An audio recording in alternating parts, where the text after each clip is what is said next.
দাঁড়িয়ে বললেন, লিংকন সাহেব, ভুলে যাবেন না, আপনার বাবা আমাদের পরিবারের জন্য জুতা তৈরি করে দিতেন।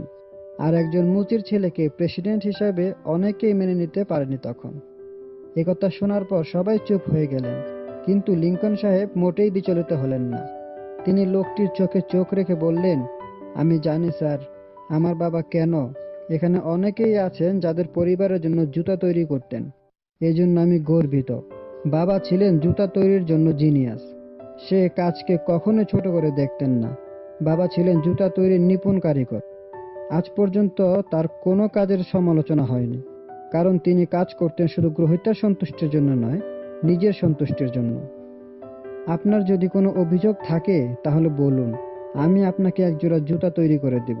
আমিও ভালো জুতা তৈরি করতে পারি। একথা শোনার পর লোকটি লজ্জায় মাথা নিচু করে রইলেন। তখন আব্রাহাম লিংকন সাহেব বললেন, কোনো কাজকেই